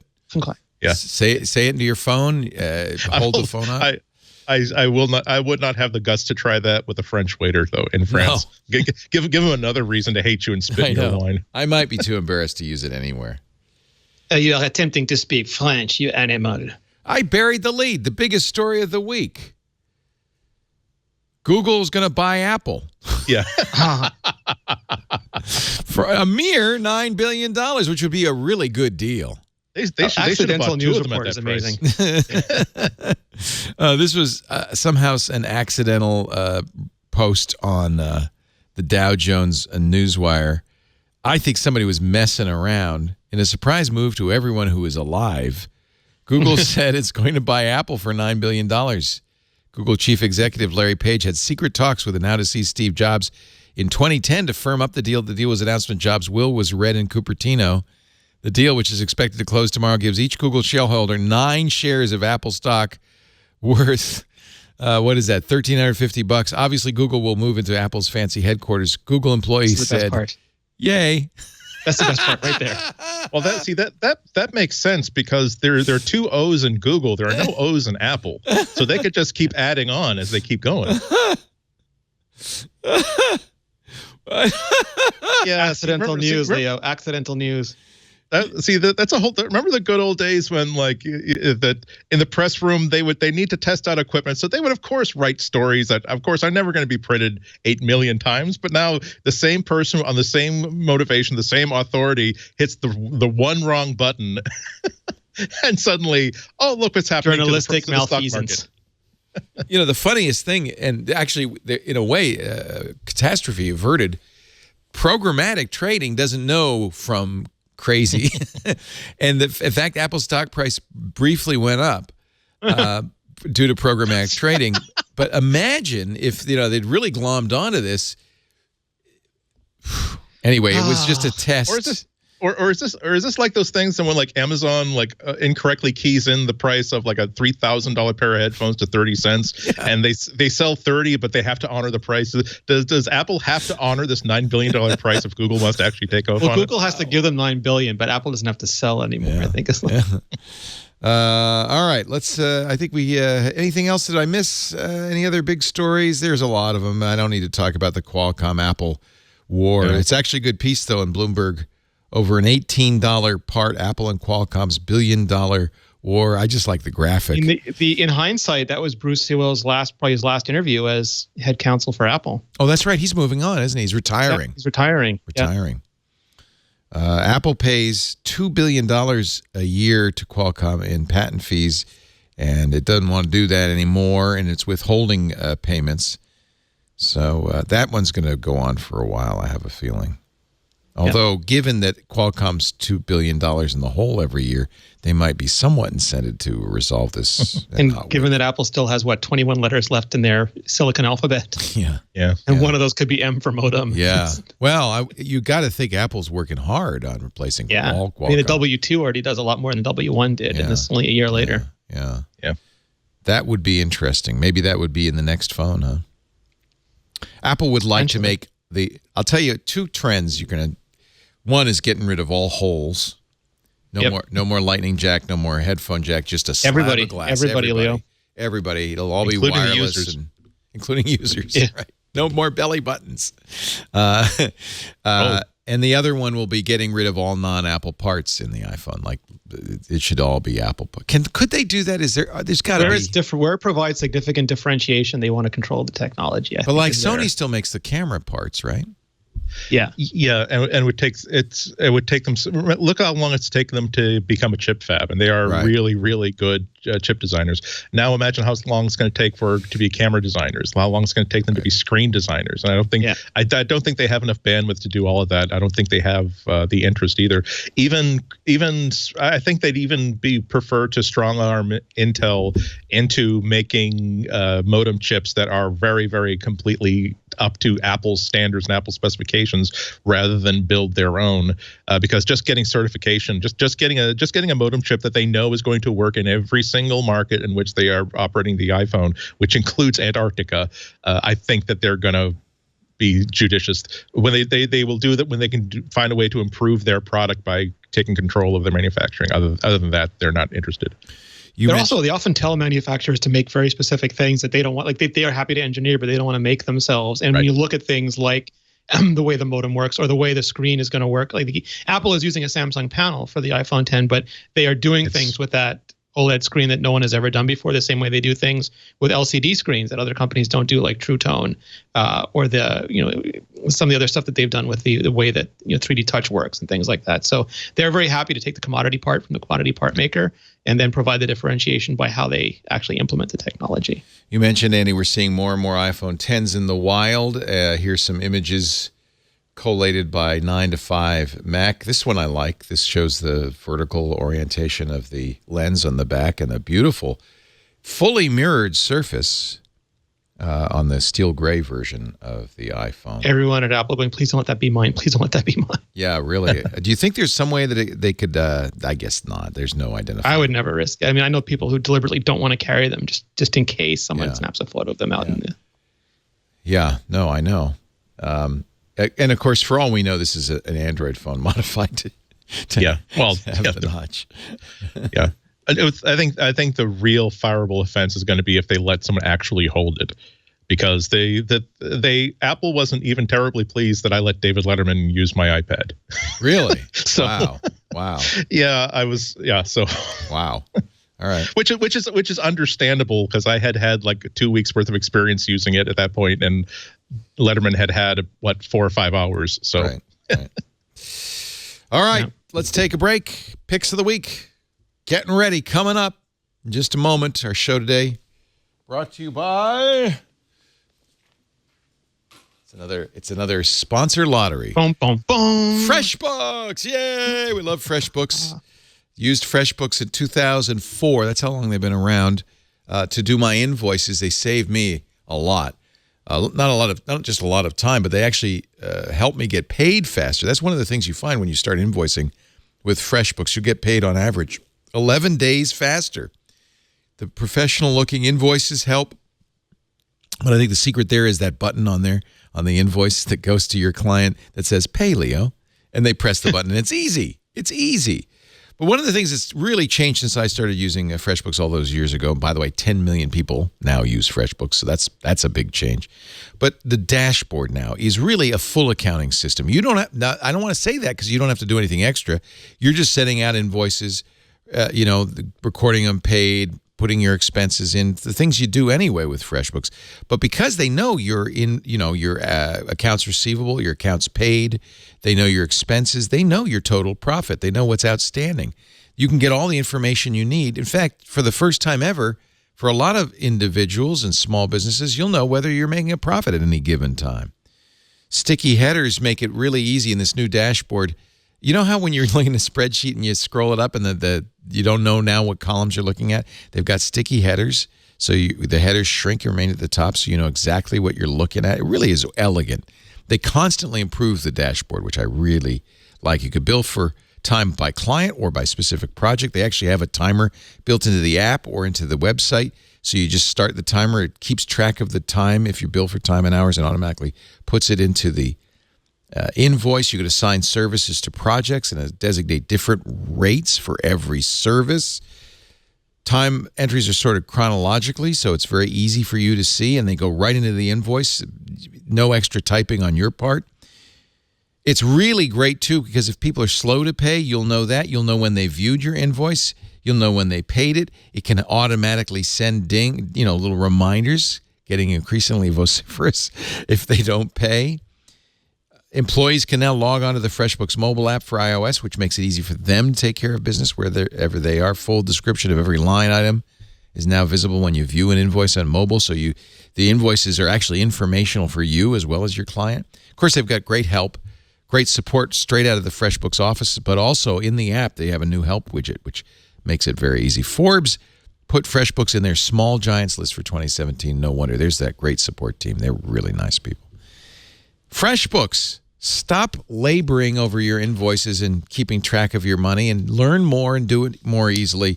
Get paid faster with FreshBooks. Go to freshbooks.com/MacBreak.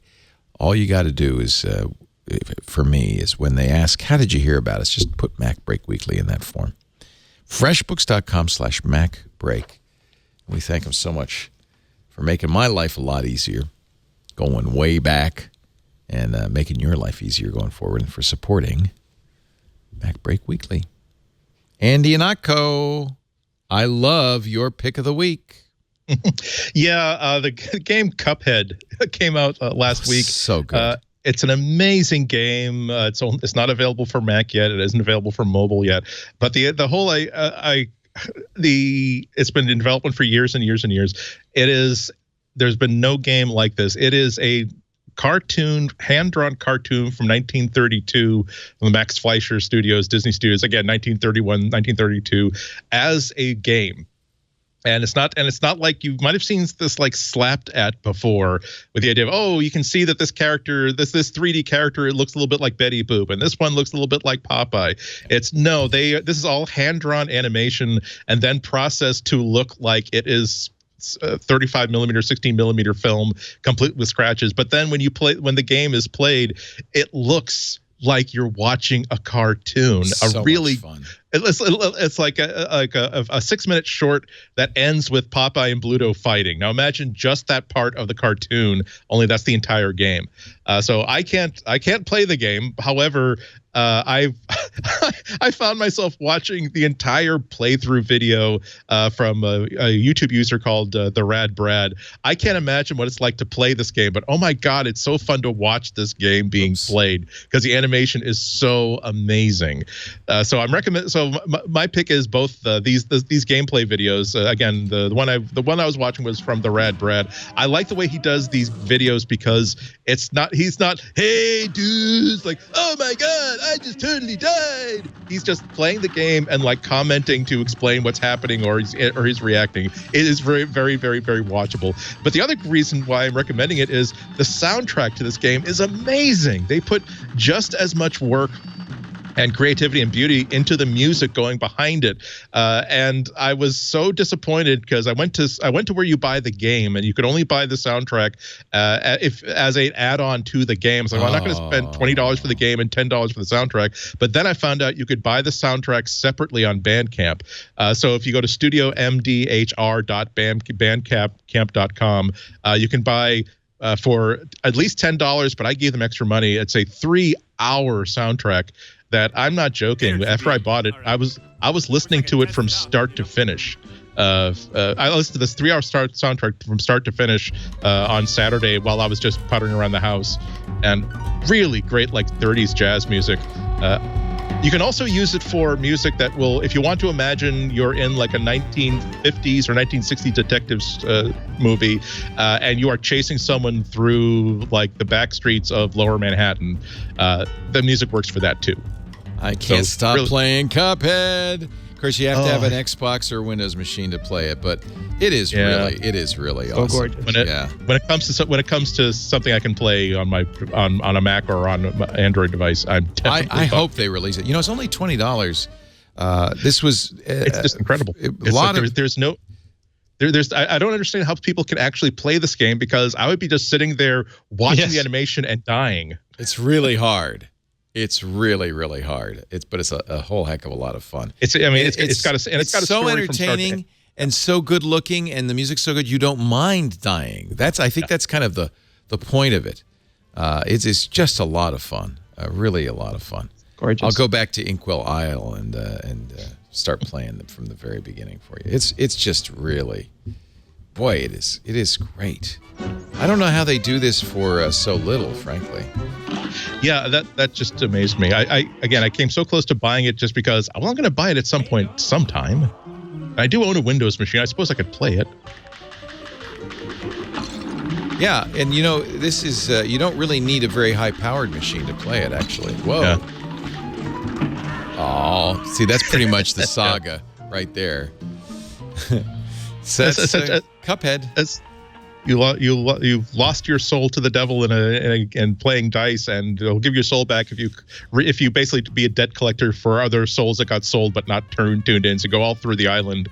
It's a whole thing, but it's just like I said, for free. Go watch these gameplay videos, and then that's really the best way to do it, huh? Yeah, it's just watch the videos or download the soundtrack. Look how many tracks there are in here. There's 56. Yeah. And it's not repetitive. It's like it's just everyone is. There are very few like down tempo numbers, as you might understand. But you're in hell. Yeah. Really nicely done. Christopher Madigan is the Toronto-based percussionist, drummer, and composer who wrote the soundtrack for Cuphead, Xbox One, Windows 10, and Steam. But you can buy the whole soundtrack on Bandcamp. Very nice. $10. $10. $10. All right, Mr. Rene Ritchie, what's your pick? So mine is the return of a classic. Many, many moons ago, I believe the first Twitter native client ever made was Twitterific, and it debuted on the Mac. And now today, Twitterific triumphantly returns to the Mac. The Icon Factory, the developers behind this, people like Sean Herber and Gideon Mejia and Craig Hockenberry, they did a Kickstarter first. And if you did do the Kickstarter, you got really awesome stuff like little Ollie toys for your trouble, which are just, pretty amazing. But regardless, it is on the Mac App Store as of today, and it gives you exactly what you expect in Twitterific. That is a unified timeline, very clean interface, delightful interactions, really good sounds, and a lot of my really fond memories of Twitter. Before all the developer nonsense, before it became a political machine, before all the bots and all the spam and all that stuff, was just using Twitterific with a bunch of tech people sitting there on my Mac, and now I have. It is absolutely new. It is completely redesigned, completely rebuilt, but it's that same familiar Twitterific experience. And if you do like this, if you do like reading Twitterific, I have two different modes. I use other apps if I'm in Twitter triage mode, where I just want to quickly see and respond to things. But on my iPad and now again on my Mac, I'm using this reader mode where I just want to go through and see everything that's happening. And Twitterific is great for that because it has that one timeline to rule them all, and you can just scroll through and catch up on everything that's happened throughout the day. This is the reason to get it, is you don't get while you were away updates. You get just the chronological list of tweets. That's all I want. Yes. No blue lines, no threads, no promoted tweets, no weird media handles, no BS, just no BS. I'm going to download this right away. And the toolbar is at the top so that it's not, some people don't like it on the side because it interferes with the look of it. But really, and you can customize a lot of aspects of it. You can make it look the way you want it to look. I need this. Now, how much is it? It's $20, and it's worth every penny. Yeah, totally. It's an app you use at least for people like me, use it all day, every day, and having a good experience is easily worth the price of a few burgers to me. Yeah. Very good recommendation. My friends, we've come to and Icon Factory deserves a lot of credit because they do great stuff all around. Everything they do is well worth it. We have come to Hockenberry needs money to cut that hairdo that he's been sporting on Twitter lately. Well, I haven't seen it. See, that's why I need a chronological. They call it the Doc Brown look. Oh no, that doesn't sound good at all. He says it makes him look even taller. I don't know if that's what he was going. Our show today has come to its close, but I thank you all for being here. You'll find more Andy Ihnatko online at cwob.com. That's his website. Of course, he writes for the Chicago Sun-Times. Some great technology reporting there. And he takes fabulous pictures. Follow him on Instagram, IHNATKO. Well worth it. Or his Flickr site, Andy I. But I think you'll find all of that, including the podcasts he hosts. He's not just on this show. He does the Ihnatko Almanac on 5x5 and the Material podcast at relay.fm. And if you're in Boston, or if you have access to the internet, I'm going to be on Boston NPR again this Friday at 11:30 Eastern time. So you can go to WGBH. I think it's WGBH.org if you want to stream it. Yeah, very nice. We'll be listening for you. Thanks to Rene Ritchie. He does a lot of work at imore.com to keep us all up to date. We had Micah Sargent on the twit the other day. That was a lot of fun. Oh, he's so good. You got a great team over there at... They're awesome, yeah. Very lucky. What is it called? Mobile Nations? Mobile Nations, absolutely. Yeah. And that's, Trinity Caldwell, Georgia Dow, Micah Sargent, Lori Gill. Everyone on imore is top-notch. Great people. imore.com is the new yellow. imore.com is a place to go to keep up on all sorts of technology. But more importantly, it's where I go when I have a new device or new software or iOS 11 or High Sierra, and I just want to understand it better. They do the best how-to explainers and all of that. imore.com. We do Mac Break Weekly every Tuesday, right after iOS Today.